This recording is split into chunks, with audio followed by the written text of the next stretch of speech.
Graça e paz, meus queridos irmãos, da parte de nosso Deus e também de nosso Senhor Jesus Cristo, falando EBD, desta feita lição juvenis da CPAD, lição de número 7, lição esta que será ministrada no dia 18 de agosto de 2024. Meus queridos irmãos, eu gostaria de uma explicação que a nossa visão, a questão aqui da exposição das lições, não é trazer uma visão totalmente, vamos dizer,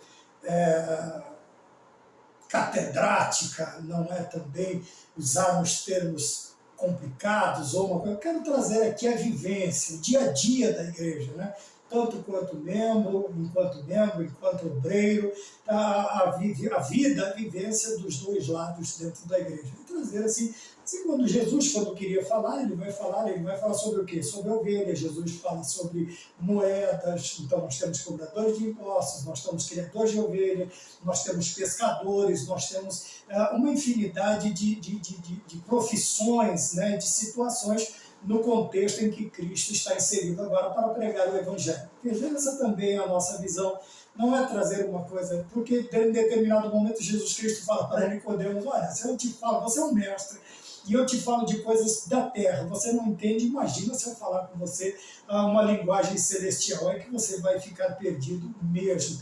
Então a nossa visão não é trazer uma coisa complicada, porque é muito fácil você pegar algo simples e complicar. O difícil é você pegar algo complicado e desmanchá-lo de uma tal maneira que tanto uns quanto outros entendam, a totalidade da igreja entenda, dos seus ouvintes entendam. Então esta é a nossa principal visão, não é trazer aqui um cabedal, expor um cabedal de conhecimento, né, falando sobre pavilhões auriculares, precipitações pluviométricas, nada disso. É tão somente trazer a você o dia a dia da igreja, quanto membro, quanto obreiro, né, e a vivência na comunidade cristã. Assim como Cristo usava suas parábolas, também pegando realidades terrenas, humanas, e colocando ensinamentos, trazendo ensinamentos eternos e celestiais para eles. Então esta é a nossa visão. Também lição de número 7, da lição juvenis, um estudo panorâmico de Apocalipse, e essa lição ela traz por título um dragão, quer dizer, é uma questão, é uma pergunta, um dragão? Né? Como sendo por quê? Porque em Apocalipse 12:3, que é o texto básico dela, diz, e viu-se outro sinal no céu, e este era um grande dragão vermelho, que tinha 7 cabeças e 10 chifres, e sobre as cabeças 7 diademas. Olha que coisa interessante. Por isso eu pergunto, um dragão? Então muitas vezes nós, quando olhamos para o livro do Apocalipse, como eu sempre tenho dito, alguns sentem esse receio e se afastam, outros tentam explicá-lo da maneira mais simplista possível, e também não é esta a visão, apesar de trazer uma linguagem às vezes até complexa e um ensinamento altamente espiritual, não deve causar em nós esse tipo de medo, de maneira alguma. Pelo contrário, a sua beleza deve nos atrair para que entendamos da melhor maneira possível, compreendendo também as várias linhas de interpretação, de pensamento, e trazendo à baila a nossa visão, a nossa compreensão pentecostal do Apocalipse, tanto da tribulação, quanto do arrebatamento, do milênio e também das últimas coisas. Quer dizer, nós precisamos estar atentos, e para isso é necessário que você conheça a história da sua igreja e, tendo nas suas mãos o livro também que traz o nosso credo, né? O credo das Assembleias de Deus no Brasil. É interessante que tanto o professor, não só o professor ou o superintendente, mas que os alunos também se interessem a terem compêndios sadios, sagrados, dentro das escrituras sagradas, também com escritores consagrados, também homens devotados a um ensinamento sadio bíblico, também livros extra-bíblicos que nos conduzam a um entendimento um pouco mais fácil, um pouco mais rápido de determinadas complexidades bíblicas. Então eu li para vocês o tema, li também a referência bíblica que se encontra em Apocalipse 2:3 e 12:3, e nós vamos então para a lição propriamente dita. Como eu disse, essa faixa etária ela abrange dos 15 aos 17 anos, é o terceiro trimestre de 2024, e a lição é de número 7, que será ministrada no próximo domingo, dia 18 de agosto de 2024, se assim o Senhor nosso Deus nos permitir. Então, conectados com Deus, veja, ele nos traz lições também importantes que nós precisamos. Quando pegamos a revista, irmão, ou qualquer outro livro, nós temos a tendência de ir já direto àquilo que aparentemente nos chama a atenção. E deixamos para trás introdução, deixamos para trás alguns comentários que são importantes para o entendimento da matéria em si. E, veja, você tem a leitura bíblica em classe, que é no livro do Apocalipse, no capítulo 12, versículos de 1 a 9, e depois você tem uma parte chamada Conectados com Deus, que trazem um gancho aqui muito interessante, que ele vai nos falar dentro desta lição, vai falar que os fiéis, eles não vai haver, veja, quando eu disse no início, que os fiéis não verão esta guerra. Por quê? Porque a igreja será arrebatada antes da grande tribulação. O interessante é que existem os tradicionais, os reformados, e eles trazem visões diferentes destes períodos, vamos dizer assim, destes períodos. Nós, pentecostais, nós acreditamos que, vejam, a igreja vai ser arrebatada antes da grande tribulação, desses 7 anos de grande que são chamados de grande tribulação, que na outra aula nós expusemos 3 anos e meio de paz, 3 anos e meio de grande tribulação. Tá? Apesar de tudo isso, os crentes genuinamente crentes serão arrebatados, né? E os mortos serão ressuscitados. Nós também não podemos nos esquecer disso, que Paulo ensina aos Tessalonicenses que não será de outra maneira, para que nós não nos desesperássemos diante da morte, porque aqueles que morreram em Cristo ressuscitarão com ele.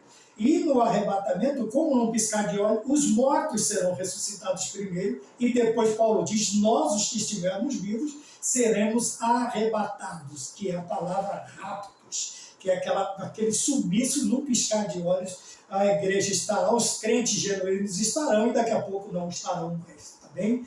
Havia um hino muito antigo dizendo, onde está aquele povo barulhento? Onde está que não se vê nenhum irmão? Alguém com voz de lamento vai dizer, neste momento aquele povo foi embora para Sião. E é nisto que eu quero basear agora este conectar, vamos nos ligar nisso aqui. Veja, o escritor diz, atualmente nós também estamos em batalha, e cabe a nós nos revestirmos da armadura de Deus. Veja, apesar de fazermos, lutarmos e cremos no arrebatamento e buscarmos participar desse momento importante da igreja, nós precisamos entender que ainda assim continuamos numa batalha da terra. E dentro desta batalha, nós precisamos primeiro nos revestirmos da armadura de Deus, que eu falei em aulas passadas. Se você puder olhar as outras postagens, as outras aulas, nós temos agora cinco classes diferentes aqui no canal Falando EBD, e você pode ver em todos eles, você vai ter alguma coisa que vai complementar o estudo de uma classe com a outra, vai ligar os assuntos e você terá uma compreensão um pouco melhor daquilo que nós estamos falando. Então vejam bem, na nossa batalha, sabendo que a nossa luta não é contra a carne nem contra o sangue, nós precisamos primeiro usar as armaduras de Deus, depois as armas do cristão, que não são carnais, mas espirituais em Cristo Jesus. Quais são elas? A oração, o jejum e a palavra. Estas são as armas do cristão. Eu falei aqui que ela é posicional, o nosso enfrentamento, vamos dizer assim, a nossa posição diante do mundo, ela não é física, não é armada, ela é posicional. Quer dizer, nós nos posicionamos dentro das Sagradas Escrituras, da relevância da sã doutrina, e usamos as armas do cristão. Precisamos buscar o Espírito Santo constantemente para manter e preservarmos nele até o fim. Me desculpe. Quer dizer, nós precisamos buscar o quê? O Espírito Santo. Buscar o Espírito Santo constantemente. Porque é Ele quem nos reveste, quem nos investe e também quem cuida de nós, quem nos guarda. Hoje nós vemos aí que, infelizmente, não há tanta ênfase no ensino, principalmente para essas faixas etárias, até os 15 anos, as nossas crianças, a importância da doutrina do Espírito Santo, né? Da personalidade, da atuação, da importância do revestimento, do batismo no Espírito Santo, do sermos revestidos de poder e também dos dons que há em Cristo Jesus. Nós precisamos olhar para isso e preservarmos nele até o fim, quando a nossa fé for confrontada e provada. E é óbvio, meus queridos irmãos, que até o dia do arrebatamento, vamos dizer assim, a nossa fé será provada e confrontada constantemente. E nós precisamos, dentro deste revestimento, para que a nossa exposição ela não seja vitupério para o nome de Cristo, mas que quando nos posicionemos, nós traremos glórias, nós traremos exaltação, a magnificência e o reconhecimento da glória de Deus. Quando nós nos posicionamos, o nosso posicionamento ele não pode envergonhar o nome de Cristo, sabe? A pessoa, quando ela não tem o controle das suas emoções, ele acaba perdendo a razão, mesmo que usando termos bíblicos, palavras bíblicas, textos extraídos das Sagradas Escrituras, mas se o seu comportamento, se a sua natureza não condiz com aquilo que você está falando, infelizmente isso não trará nenhuma glória para o nome de Deus, para o nome do Deus que nós servimos. Então, portanto, nós precisamos nos preparar espiritualmente, orando, jejuando,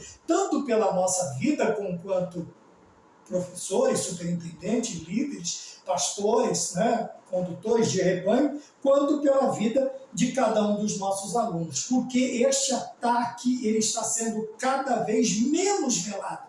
Antigamente nós víamos ataques aí velados, escondidos, mas agora eles estão claros, eles estão expostos e simplesmente não estão ligando. Por quê? Porque não há mais nenhum tipo. Antigamente o cristianismo ele era um tanto quanto mais respeitado por todas as classes, mas hoje não. Perdeu-se o respeito, perdeu-se o temor e o medo de Deus, e esses ataques agora estão mais abertos, mais explícitos, mais descarados, e nós precisamos nos preparar. Como? Orando, jejuando e praticando a palavra de Deus. Isso não somente para nós, mas também para os nossos alunos, os nossos familiares, os nossos amigos e, por que não dizer, até pelos nossos inimigos. Devemos estar preparados. Por quê? Nesta lição nós vamos abordar características de Satanás e sua terrível perseguição contra Israel, contra Jesus Cristo e contra a igreja. São os três inimigos aí, de qual nós temos um inimigo figadal, como dizem os poetas, né? Um inimigo íntimo, ele vai se levantar contra Cristo, contra Israel e contra a igreja. Isso nós vemos, como eu já disse, Cristo é vituperado, né, por todos através de objetos religiosos. Nós temos visto esta afronta, este achinque, essa esculhambação aos símbolos religiosos. Isso vai afrontar Cristo e também afrontas a Israel e também afrontas a igreja. E isso tudo parte, como nós dissemos, não, a nossa luta não é contra a carne nem contra o sangue, mas contra os espíritos e potestades, do qual o líder é quem é o inimigo das nossas vidas, que a Bíblia chama de Satã, de opositor dos santos, e assim sucessivamente, contra ele. Também vamos aprender que o poder do maligno é limitado e já está com os dias contados. Por isso a sua ânsia, o aumento, o exagero dos ataques, porque ele sabe que cada dia que passa está mais próximo da sua condenação, que já foi batido o martelo. Ele sabe para onde ele vai, ele não tem escapatória, não tem perdão para ele, não tem fuga para ele, então ele vai se dizer, ele está cada vez mais desesperado, tentando destruir tanto os símbolos que representam Deus, né? O principal são as escrituras e também os povos que representam esse Deus, né? O ataque à cultura judaico-cristã, o ataque à cultura. Então nós precisamos tomar cuidado. E o professor consciente, o superintendente consciente, ele vai transmitir essas ideias aos seus alunos, que ele não é um enfrentador físico, mas nós somos o nosso enfrentamento é posicional. Nós apresentamos as armas de Cristo, que é a oração, o jejum e a palavra. Quando o inimigo vier, você vai sacar uma espada, a palavra vou. Porque Cristo fez isso. Você vai orar, vou, porque Cristo fez isso. Você vai jejuar, vou, porque existem demônios castas que só saem com jejum e oração. Então, eu tenho que seguir o padrão daquele que é o meu padrão principal, o meu mestre, o ícone principal do cristianismo, que é o Senhor Jesus Cristo. Tá bem? Então, nós vemos aqui, precisamos estar preparados, orando e vigiando, revestidos de toda a armadura de Deus. Este é um ponto que nós precisamos, é o cerne da lição de hoje. Então, a simbologia da mulher. Então, João vê, o apóstolo João, ele viu um grande sinal no céu. A palavra sinal possui alguns significados, dentre eles algo maravilhoso ou extraordinário. E nós vamos ver que a visão, nós vamos notar que a visão que João tem, ela é maravilhosa, extremamente maravilhosa.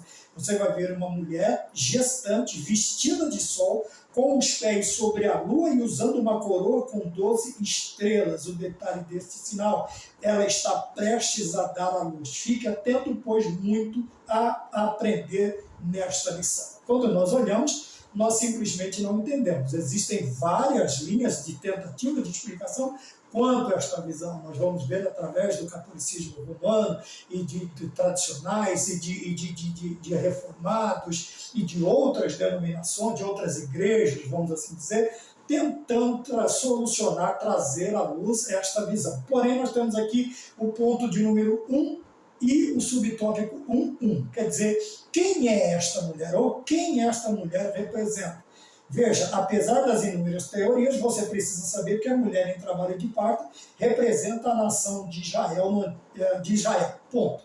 Se nós olharmos o Antigo Testamento, você vai ver várias referências a Israel como a mulher que está grávida ou prestes a dar à luz. Está em Isaías 26:17, Miqueias 4:10. Israel também é apresentado por uma mulher que num único parto deu à luz a muitos filhos e filhas, Isaías 66, versículo 8. E como disse o profeta, quem jamais ouviu tal coisa, quem viu coisa semelhante, quer dizer, coisa maravilhosa. Olha que visão. E nós já temos aí um vislumbre. O primeiro vislumbre, a primeira explicação, esta mulher, ela representa Israel. Ela vai representar Israel, porque várias vezes no Antigo, ou nos escritos do Antigo Testamento, Israel é representado como uma mulher que está prestes a dar à luz. A história milenar do povo judeu é de fato extraordinária. Os propósitos de Deus para o povo escolhido sempre são realizados de maneira sobrenatural. E como sobrenatural, nós não vamos conseguir entendermos ou analisarmos racionalmente. É aí que entra a fé. Mas uma fé baseada na razão. A minha fé não me torna um lunático, um desesperado, um despreparado. Não, a minha fé está baseada na razão. Eu vou entender as maneiras, eu vou olhar para a obra de Deus, não de uma maneira humana, racional, emocional, mas baseada na minha fé. E a fé vê o extraordinário, a fé vê o impossível, a fé vive o milagre, mas não tenta explicar o milagre. É isso que nós precisamos passar aos nossos alunos. Existem coisas que nós entenderemos somente mediante fé. E existem coisas que nós só teremos a explicação naquele dia, quando entrarmos no céu, estivermos aí de frente ao Deus Todo-Poderoso, de frente ao grande trono da graça, do grande trono do amor de Deus, aí quando do arrebatamento ou da ressurreição dos santos. Então nós precisamos trazer esta lição aos nossos alunos. Veja que a história do povo judeu é uma história extraordinária. Israel é tão extraordinário que você vai ver ao longo dos tempos, desde o seu chamamento em Abraão, as perseguições são constantes desde o início desta nação. E a única visão dos seus opositores é a extinção, tanto do povo quanto do Estado de Israel. Tamanha é o sobrenatural de Deus sobre este povo. Tá? como eu expliquei, nós estamos vivendo o tempo da igreja, agora Deus não desprezou Israel, não deixou Israel de lado, simplesmente estamos vivendo agora o tempo do gentio, chamado o tempo da igreja, o período da igreja, logo após o arrebatamento. Aí as atenções de Deus voltam para o povo de Israel, que é a última semana das 70 semanas de Daniel, também chamada de 7 anos da grande tribulação, uma semana profética, uma semana de anos. Tem aí também em outras aulas, você pode acompanhar no canal Falando EBD. 2. O significado da gravidez. Portanto, esta gravidez significa que no tempo propício Deus enviou o seu filho, Gálatas capítulo 4, versículo 4, nascido de mulher na cidade de Davi, cumprindo o que predisse por meio dos profetas. Lucas capítulo 2, versículo de número 11. Então, a gravidez, ela simboliza o quê? Toda vez que nós vemos uma mulher gestante, o que nós pensamos? Ou breve, ou daqui 9 meses, ela dará à luz. Quer dizer, nascerá, ela dará à luz uma criança. Ela trará uma nova vida à vida. Então veja, quando nós olhamos, e quando olhamos esse símbolo também da mulher grávida, nós entendemos que ela vai gerar um filho. E quem é este filho? É o Filho de Deus. É Jesus Cristo vendo no tempo certo, no tempo propício. Qual é o tempo normal? Às vezes, infelizmente, a gravidez humana, ela tem uma interrupção de meses, às vezes, como a gente chama, que nasce fora do tempo, antes do tempo, mas aqui no tempo propício, no tempo certo, no tempo de Deus, o Cordeiro de Deus que tira o pecado do mundo, ele é apresentado, ele nasce, ele está no meio de nós. O Verbo se faz carne e habita entre nós. Então Deus enviou o seu Filho, nascido de mulher, na cidade de Davi, cumprindo o que predisse pelos profetas. Mas tudo isso no tempo propício, no tempo certo. Deus não atrasa, Deus não adianta. Deus está no tempo certo. Às vezes a nossa afoiteza, vamos dizer assim, o nosso avexamento, a gente quer ou acha que Deus está demorando demais. Fique tranquilo, porque tudo que Deus faz é perfeito. E como tudo que é perfeito é no tempo certo, nem antes e nem depois.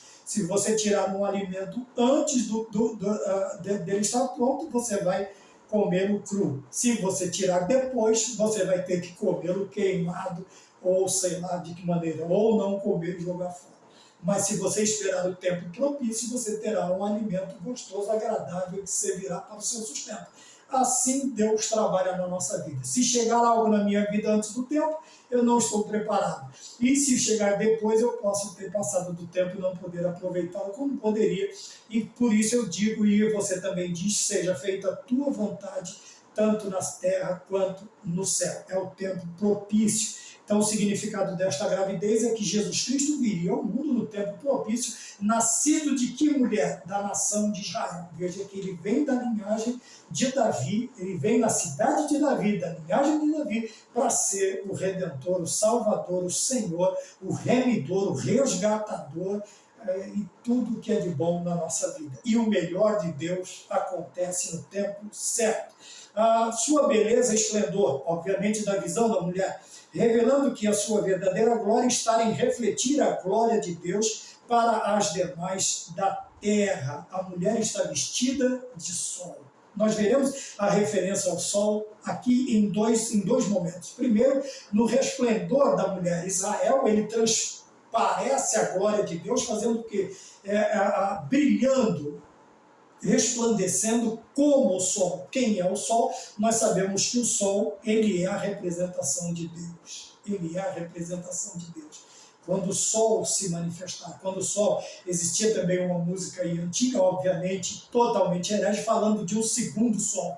Nós precisamos tomar cuidado com essas coisas. São referências a coisas que não condizem com o padrão de Deus e trazem um ensinamento. Existe um sol e o nome dele é Sol da Justiça, trazendo sob suas asas a salvação, como diz o profeta. Também a referência ao segundo sol nada mais é do que uma superstição, uma ilusão, um ensinamento fora dos padrões cristãos. Nós precisamos tomar cuidado e nos atermos ao que diz as Sagradas Escrituras. Então, a beleza dessa mulher está em refletir a luz de Deus, a luz do sol. A beleza aqui o ensinamento é refletir a glória de Deus. Veja, refletir a luz do Senhor é, portanto, o resultado de um viver diário de íntima comunhão com Deus. Nós só podemos refletir a glória de Deus, resplandecer a glória de Deus a partir do momento em que nós temos uma vida íntima, uma vida muito chegada, muito próxima a Deus. E quanto mais nós chegamos perto da luz, de uma fonte de luz, aqui no caso o sol, nós não podemos chegar muito perto dele, é lógico, e sabemos as razões por quê, mas quanto mais nos aproximamos da luz, mais nós refletimos a sua beleza, mais também aparecemos, tanto as nossas qualidades quanto os nossos defeitos. Quanto mais nós chegamos perto de Deus, mais nós refletimos a sua glória. Então, esse refletir a glória é um viver diário de íntima comunhão com Ele.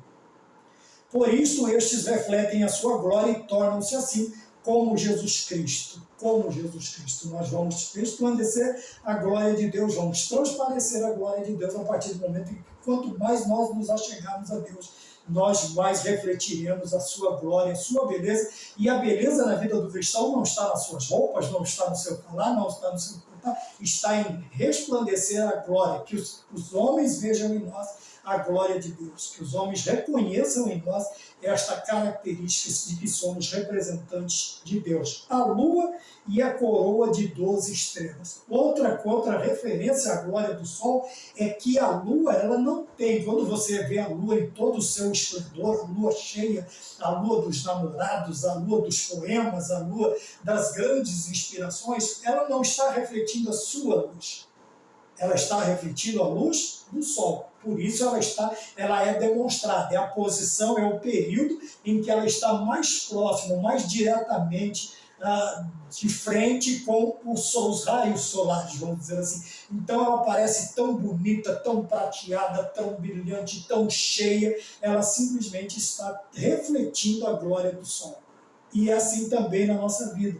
Quando nós estamos à lua, obviamente só vai aparecer para nós à noite. O sol ele está na sua posição, a Terra girou tanto, né, na sua rotação quanto na sua translação, mas a lua agora está posicionada quase que direta, de frente, quase que frontalmente ao sol. Então ela vai resplandecer, ela vai brilhar, você vai ver ela por completo, e dependendo do jeito que você vai notar até relevos, desenhos na lua. Tudo isso porque ela está refletindo a glória do sol. E quando nós refletimos a glória de Deus. Então tem aqui a lua e a coroa com 12 estrelas.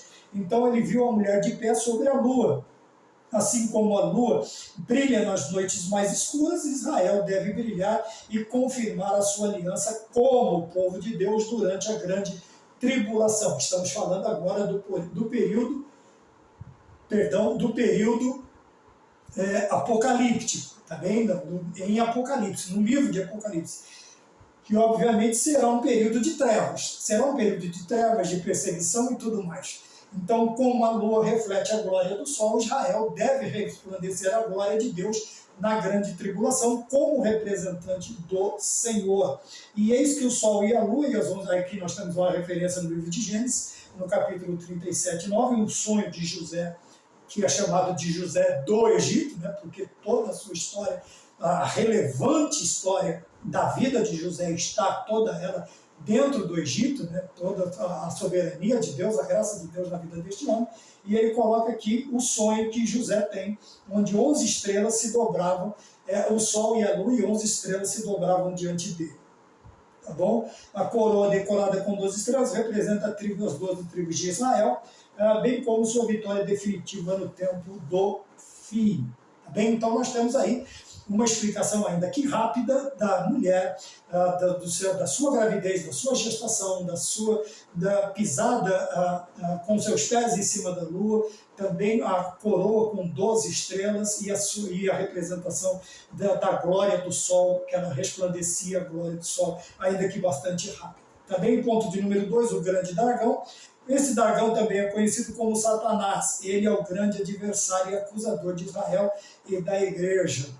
E é chamado também de diabo, ou conhecido também como a antiga serpente. São classificações que denotam a sua astutícia, né? Astuto como uma serpente, antiga serpente, dragão, a ferocidade, quando nós olhamos aí, hoje nós temos aí uma parca ideia, temos os dragões de Komodo, que são gigantescos e são mortais os seus ataques e tal, e a sua ferocidade nos seus ataques. Então nós vemos tudo isso, são representações do inimigo da nossa alma, do inimigo das nossas vidas, do inimigo da igreja, do inimigo de Israel e também de um opositor e também inimigo de Cristo. Lógico, sempre nos lembrando que ele não tem nenhuma chance contra Cristo.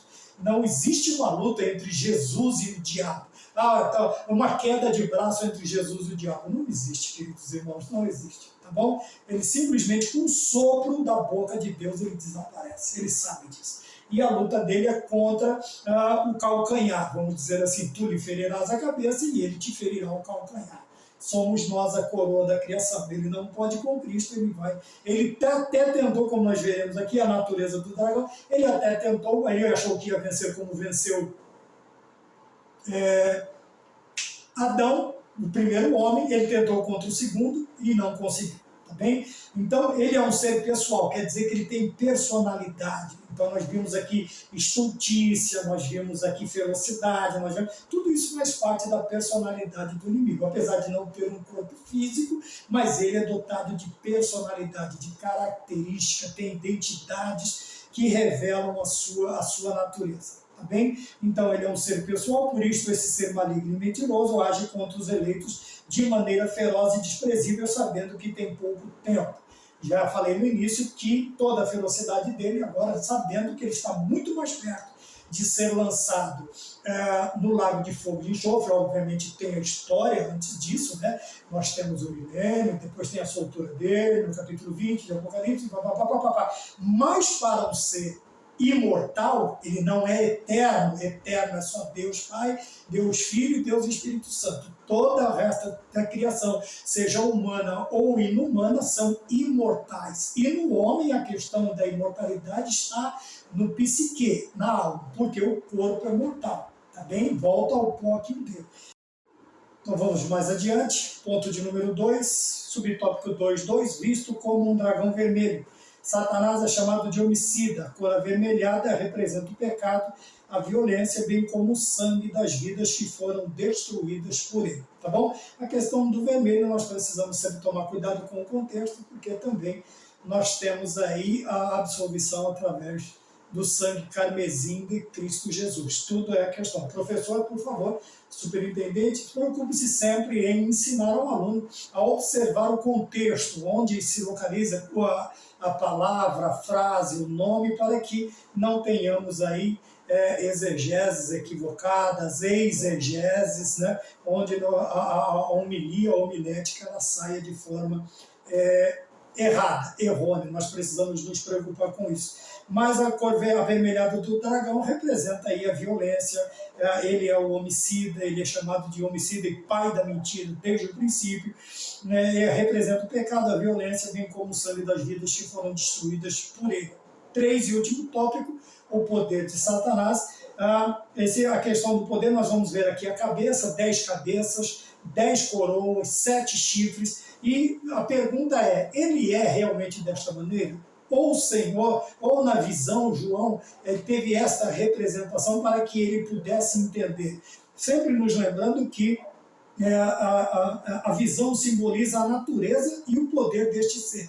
De que ser é este que nós estamos falando? Do inimigo das nossas almas. Ferocíssimos, tá bom? Nós precisamos tomar muito cuidado para não menosprezar, para não desprezar a sua estultícia, a sua malignidade e tudo aquilo que ele representa contra nós. Então precisamos entender que ele é astuto e no intuito de enganar. Compreender quem é o nosso adversário nos ajudará a vencer as batalhas contra ele e seus agentes. Então nós vemos aí cabeça, a cabeça simboliza o poder, né, uma parte central, vital.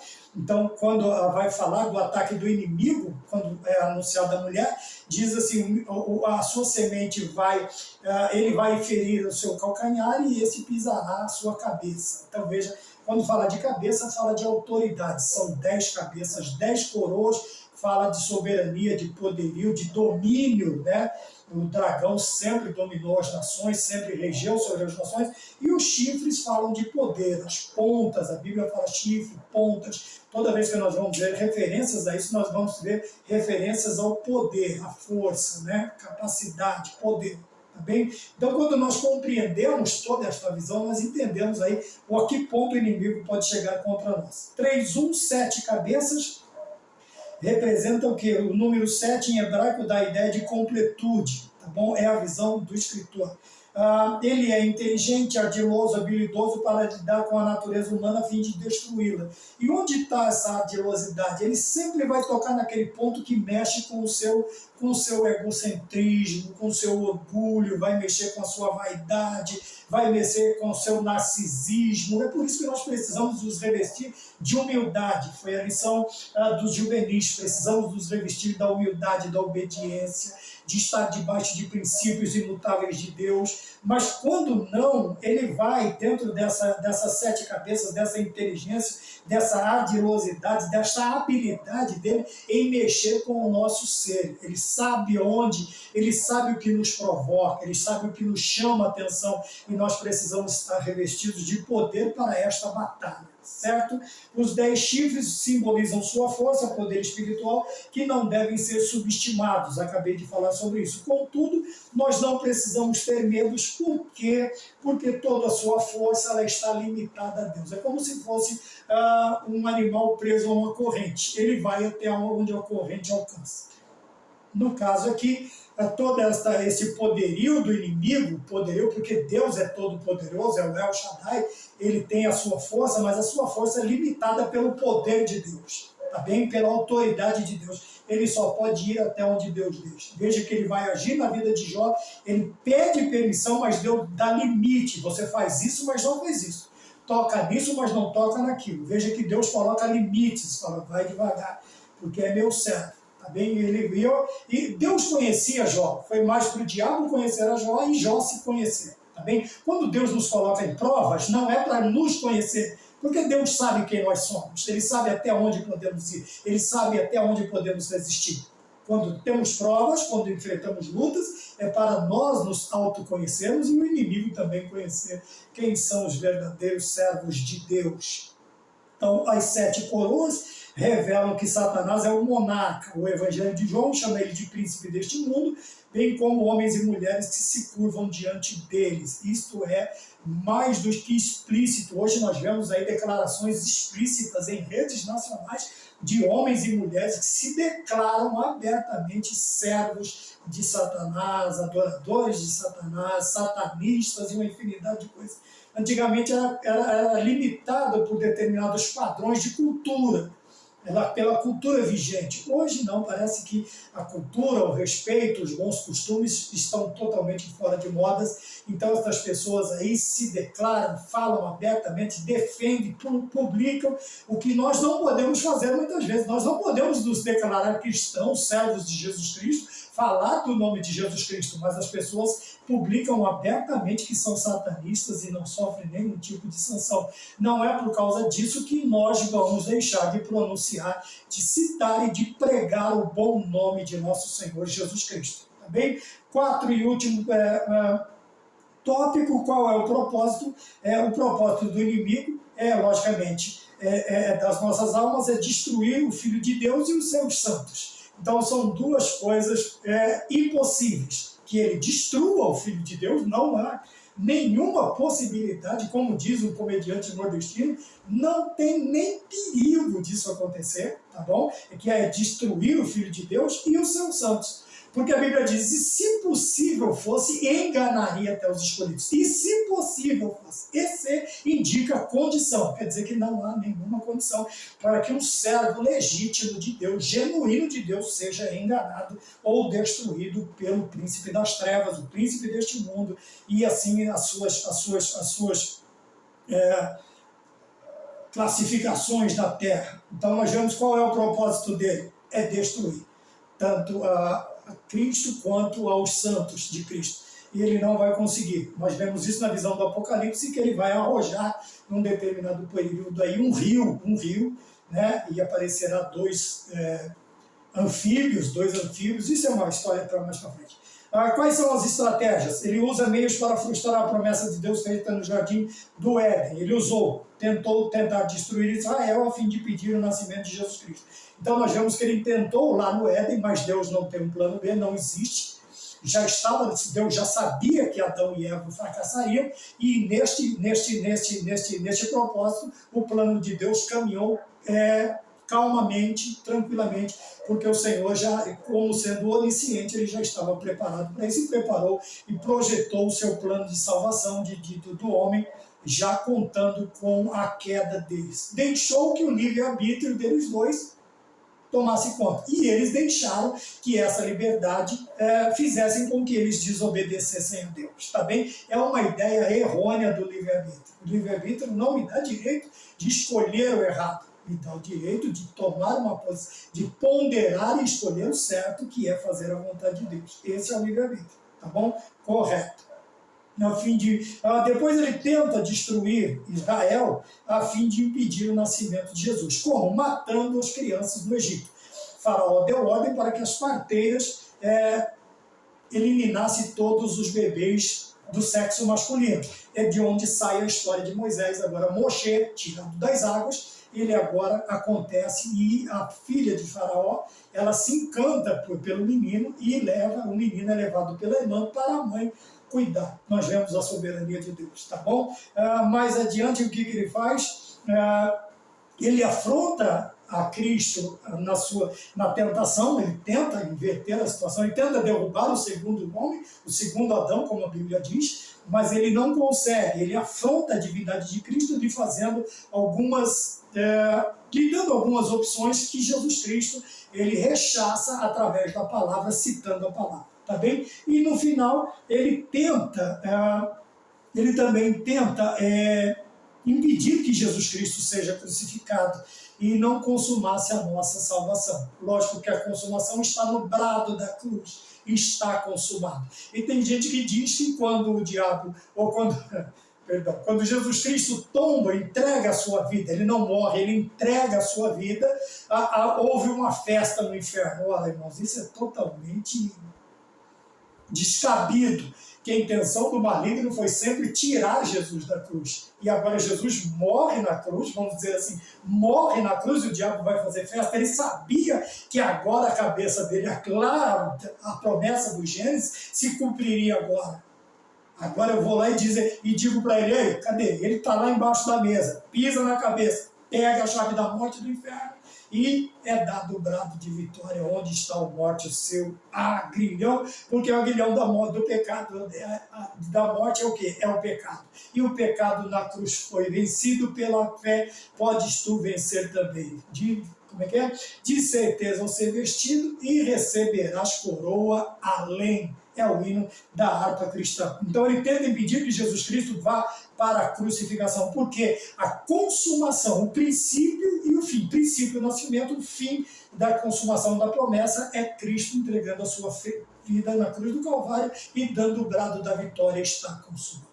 E ali o Senhor rende o seu Espírito. Tá bem? E também Jesus consumou o propósito salvífico, morreu, ressuscitou e em breve derrotará definitivamente a Satanás e aos seus demônios. E em breve também, meu querido amigo, meu querido irmão, querido aluno, querido professor, querido superintendente, em breve, muito breve, vai se ouvir uma notícia que um povo desapareceu. Era um povo muito humilde que aqui tudo sofreu. Este povo era o povo de Deus. E este desaparecimento, e a pergunta é: onde está este povo barulhento? Esse povo barulhento agora está com Cristo Jesus, nas bodas do Cordeiro, reinará com ele no milênio e estaremos com ele pela eternidade. Tenha paciência, tenha fé, lute, resista, porque Cristo está voltando para arrebatar a sua igreja. Tá bom? E o dragão será uma mera lagartixa. Que Deus te abençoe em nome de nosso Senhor Jesus Cristo.